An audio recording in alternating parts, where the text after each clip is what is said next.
ఈ భూమి మీద మనకు తెలిసిన రహస్యాల కంటే తెలియని రహస్యాలు చాలా ఉన్నాయి. అలా మనకు తెలియని రహస్యాల్లో ఒక భయంకరమైన రహస్యం బెర్ముడా ట్రయాంగిల్. ఈ ప్రాంతం గుండా ప్రయాణించే ఏ నౌక కానీ విమానం కానీ తిరిగి రాదు. ఇది అమెరికాలో బెర్ముడా, ఫ్లోరిడా, పొయిటోరికోలను కలిపితే వచ్చే సముద్ర ప్రాంతం. దాన్నే మనం బెర్ముడా ట్రయాంగిల్ అని అంటాం. ఆ ప్రాంతం నుంచి ప్రయాణించే ఏ షిప్ కానీ ప్లేన్ కానీ తిరిగి రాదు. అక్కడికి వెళ్ళగానే వాటి పరికరాలు పనిచేయడం మానేస్తాయి.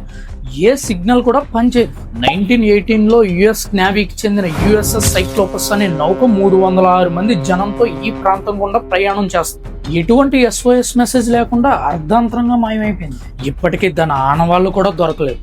ఇదే విధంగా 1945లో యుఎస్ మిలిటరీకి చెందిన ఫ్లైట్ 19 అనే 5 విమానాలు ట్రైనింగ్ మిషన్ మీద బయలుదేరాయి.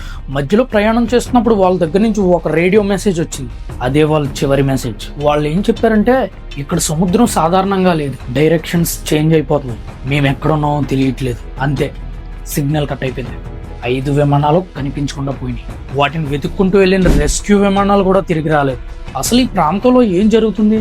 పైలట్స్ చెప్పేది ఒకటే, కాంపాస్ డైరెక్షన్ మారిపోతుంది, కమ్యూనికేషన్ సడన్ గా కట్ అయిపోతుంది, వాతావరణం క్షణాల్లో మారిపోతుంది. కానీ ఈ ప్రాంతం గుండా ప్రయాణం చేసి ప్రాణాలతో బయటపడిన ఒకే ఒక్క వ్యక్తి బ్రూస్ జెర్నాన్స్. ఆ రోజు బ్రూస్ తన తండ్రితో కలిసి తన A36 విమానంలో యాండ్రూస్ ఐలాండ్ నుంచి మియామి ప్రాంతానికి ప్రయాణం మొదలుపెట్టాడు. ప్రయాణం మధ్యలో సడన్ గా వాతావరణం మారిపోయింది. భయంకరమైన మేఘాలతో కూడిన తుఫాన్లోకి విమానం ప్రవేశించింది. అదే సమయంలో విమానంలో ఉండే పరికరాలన్నీ పనిచేయడం ఆగిపోయాయి. రేడియో సిగ్నల్స్ అన్ని కట్ అయిపోయాయి. చాలా టైం స్ట్రగుల్ అయిన తర్వాత ఆ మేఘాల నుంచి బయటపడ్డారు. సాధారణంగా ఆ ప్రయాణం 90 నిమిషాలు పడుతుంది. కానీ వీళ్ళు కేవలం 47 నిమిషాల్లోనే మియామిని చేరుకున్నారు. సాధారణమైన ప్రయాణ సమయంతో పోలిస్తే సగానికి తగ్గిపోయింది. విమానంలో ఫ్యూయల్ కూడా చాలా తక్కువే ఖర్చు అయింది. ఆ స్పీడ్తో అంత తక్కువ ఫ్యూయల్తో ఆ విమానం ఆ ప్రాంతం చేరుకోవడం అనేది అసాధ్యం. ఈ వింత మేఘానికి ఆయన పెట్టిన పేరు ఎలక్ట్రానిక్ ఫాగ్. ఆయన ఒక విషయం చెప్పాడు, time storm that create a vertex blending space and time.